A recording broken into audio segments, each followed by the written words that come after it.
ओम नमः शिवाय। मित्रों अभी जो है कार्तिक मास चल रहा है। कार्तिक मास के अंदर कुछ ऐसे उपाय हैं जो नहीं करने चाहिए और कुछ ऐसे उपाय हैं जिनको करना चाहिए। तो मित्रों आज के इस वीडियो में हम आपको जानकारी देंगे कि कार्तिक मास में ऐसे कौन से उपाय हैं जिनको करने से माता लक्ष्मी की कृपा होती है, भगवान जो विष्णु देवता है उनका हमारे ऊपर परम कल्याण होता है, और कुछ ऐसे उपाय हैं जो नहीं करने चाहिए, भूल कर भी नहीं करने चाहिए। तो चलिए मित्रों आज की इस वीडियो को हम शुरू करते हैं। चैनल पर नए हैं तो चैनल को अभी सब्सक्राइब कर लीजिए और लाइक कमेंट करना ना भूलिएगा। मित्रों कार्तिक मास शुरू हो गया है, उसके बारे में ऐसा भी कहा जाता है कि जितने भी मास होते हैं सब में जो है कार्तिक मास सबसे श्रेष्ठ और सबसे सर्वोत्तम माना गया है, क्योंकि इस मास में भगवान विष्णु निद्रा से जागते हैं और अपने भक्तों पर कृपा बरसाते हैं। इस मास में भगवान विष्णु पृथ्वी पर अपने भक्तों के बीच में जल में निवास करते हैं। संकट पुराण के अनुसार इस माह में ही भगवान शिव के पुत्र कुमार कार्तिकेय ने तारकासुर का वध किया था। इस मास में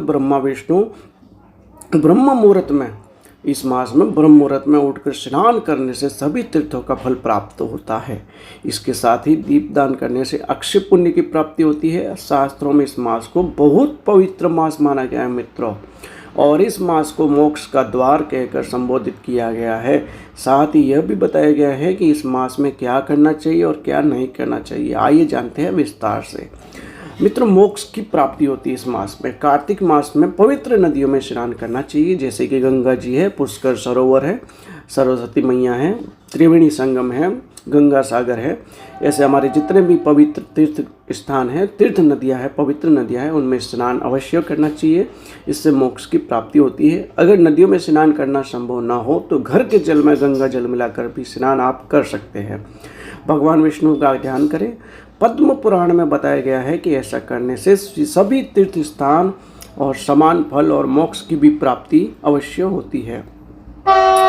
सुख शांति के लिए तुलसी पूजा। मित्रों घर में सुख शांति के लिए तुलसी माता की पूजा भी आप कर सकते हैं। शास्त्रों में कार्तिक मास में तुलसी की पूजा और सेवन करने का विशेष महत्व बताया गया है। तुलसी पर माँ लक्ष्मी व कुबेर की कृपा प्राप्त होती है। इस मास में सुबह शाम तुलसी की पूजा करने से घर में सुख शांति का वास होता है और संपन्नता आती है। कार्तिक मास में हर रोज सुबह शाम नदी या तालाब में दीप प्रवाहित करना चाहिए। अगर नदी तालाब न हो तो तुलसी के साथ शालिग्राम की भी पूजा कर सकते हैं। हर रोज जलाए दीपक। मित्रों कार्तिक मास में हर रोज संध्या काल में भगवान विष्णु के नाम को स्मरण करके तिल के तेल का दीपक जलाने से भी समृद्धि और मुक्ति मिलती है।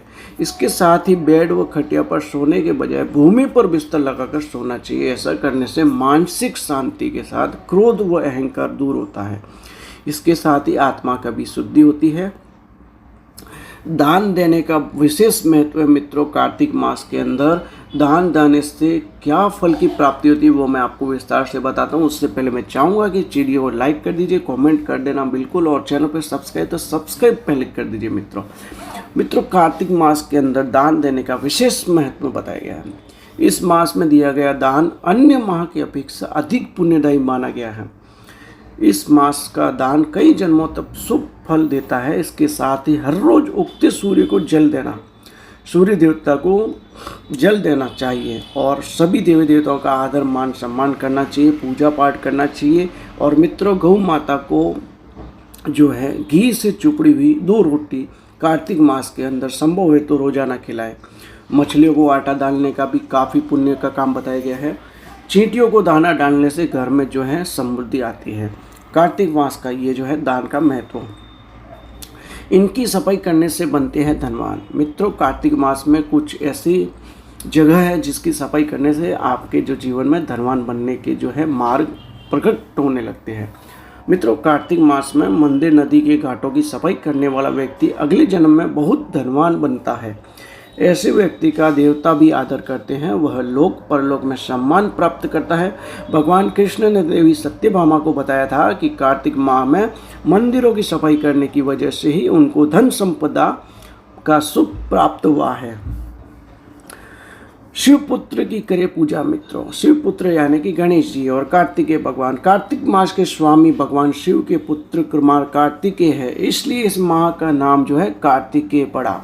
कार्तिकेय जो है उनकी पूजा करनी चाहिए, क्योंकि इन्हीं के नाम पर यह मास पड़ा है। इस माह में कुमार कार्तिकेय ने देवताओं के सेनापति बनकर तारकासुर का वध किया और देवताओं को फिर से स्वर्ग की सत्ता सौंपी थी। मित्रों, एक खास जो बात है जो नहीं करना चाहिए, अभी मैं आपको वो बता रहा हूँ। ब्रह्मचर्य का करें पूरी तरह पालन। मित्रों, कार्तिक मास में भगवान विष्णु दामोदर व नारायण रूप में पूजे जाते हैं, इसलिए इस मास में ब्रह्मचर्य का पालन करना चाहिए और बुरे विचारों से दूर रहना चाहिए। इस मास में सदाचार का पालन करना चाहिए और किसी का भी अपमान नहीं करना चाहिए। गरीबों और जरूरतमंद की मदद के लिए हमेशा तैयार रहना चाहिए। इसका सेवन करने से बचें। कौन सी ऐसी चीज़ है जिसका सेवन नहीं करना चाहिए कार्तिक मास में? मित्रों, कार्तिक मास में भगवान विष्णु ने मत्स्य रूप में अवतार लिया था और सभी वेदों की रक्षा की थी। इसलिए इस मास में मछली के साथ साथ अंडा, मांस और मदिरा जैसे तामसिक भोजन से परहेज करना चाहिए। इसको आदत बना ले और शाकाहारी भोजन करे तो जीव जंतुओं की कृपा भी प्राप्त होती है। उपरांत मित्रों, इस मास कार्तिक मास के अंदर बैंगन, उड़द, चना, मूंग, मसूर, मटर और दिदल अर्थात जो अनाज 2 भागों में बटे हो उनका भी सेवन नहीं करना चाहिए।